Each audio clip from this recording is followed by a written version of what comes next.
Let's see if I can catch it. Trying to figure out which way it is. Yeah, it's this one in here. This isn't the first one today. There was one that went off already earlier, and it was louder in that other bathroom in there. Sometimes they'll go off over here. And that's accompanied with listening to people move around and drop things, and you know, you hear them drop their gun and all that stuff or whatever. Tap on a keyboard sometimes, cough, fart. You know, I mean, the actual people. You know, we know that that's a fact. This is a burglary. It's in all 50 states. It's against the law. You know, it's even against the law in Midland. But because the secret police gang was involved in a capital attempted murder, because these burglars who steal from me, because they're stealing heating, cooling. Right now they break apart your pipes, and because it'd be hot up there if they didn't have air conditioning, and that's what causes my air conditioner to run non-stop, and it's done, you know, to make them comfortable, whatever. They're not paying for it, right? They're not paying taxes, not paying rent. The whole thing is about stealing. And then if you try to stop them, then you get shot. And then you get these secret police coming here. And then if you happen to live, then they just start cutting body parts off you and faking X-rays and all that crap. This is just unbelievable what's going on. The 11 secret police have been named. Private investigator hired, paid $2,000 to get them named. It's interesting. I'm going to show you that, and I think that's what put that in this video, and then we're going to post it. Hold on. What I was just reading, this is kind of interesting. I was reading about the difference between revenge and justice, because I've seen a Facebook post talking about revenge. Best revenge is no revenge, and I've told somebody before, actually I wrote that here. One time somebody accused me of wanting revenge against the people that broke into my home and shot me, but I told them if I wanted revenge, then I would break into their home and shoot them. But what I want is justice, you know, and so there's a lot of difference between justice and revenge, and you know, there's also a difference between, you know, some people are lawbreakers and some people are not. And so anyways, let's go here to where I said here, we have the names. This was the contract with the private investigator. You know, he contacted me, so let me do what everybody else won't do. I'm willing to stand my ground on this. I paid him $1,000. Then he found out I was already offering $2,000, you know, to anybody identify him. So I gave him another $1,000, and he gave me the 11 names. And so besides the first two that already recognized, Rosie Rodriguez and April Chandler, and of course the other information, we you know, April Chandler is last person to have now stolen evidence.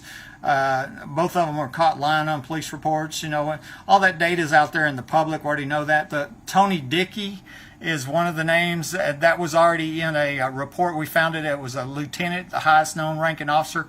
Here's a Greg Chatwell. He was over the bomb squad. This guy was a new guy. You know, the name just come up.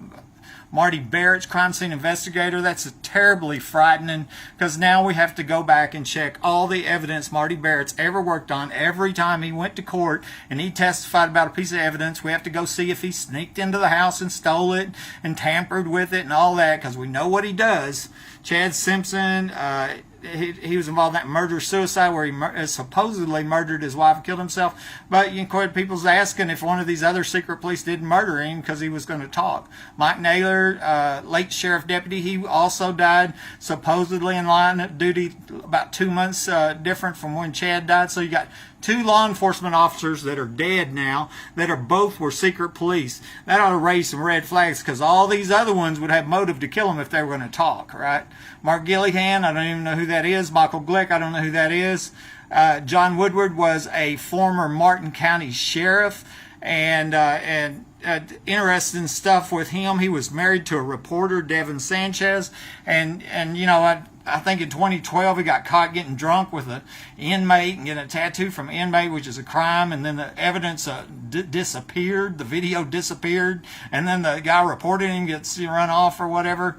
And so finally he does, I think, turn in his resignation about a week before the Chad Simpson murder-suicide. Very strange, and not even in this county. He had no jurisdiction. He was supposedly the first one to show up.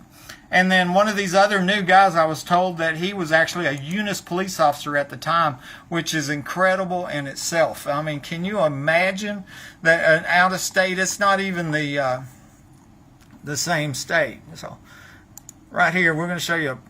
I'll show you a quick picture, and we'll wrap this out. And it's a little short video I did, and it's basically, if I didn't have this evidence, just imagine if I had to convince somebody secret police were involved in this murder attempt, right? Why did I crawl out? Because they cut my phone lines. When I screamed for help, my security camera just catch somebody turning the headlights off in my car in the driveway. Amazing. It's just amazing. Watch them headlights. I scream. Boom, they go off. You know, I don't even know if I'm going to live or die this time. I've just been shot with my phone lines cut. So I get in my truck and I crawl out. 19 minutes later, the first 2 secret police arrive without being dispatched. Nobody can tell us who they are. But now a private investigator just told us. But it's been 6 years for that to happen. So 19 minutes later, these guys show up. Look at these cars, okay? Okay, that's a police car for sure. Absolutely. This is an unmarked police car right here. I'm going to try to get up there close on it. I was told the second car was Mike Naylor, late Sheriff Deputy Mike Naylor, and the first one was the Martin County Sheriff John Woodward, and private investigator Stephen. Okay, they told me that. So, anyways, Buddy Webb, share this. Let's get these crimes stopped. As you can tell, felony burglary going on at 3802 Fair Circle, the home of the crippled crime victim. Talk to y'all later. Bye. Happy Mother's Day.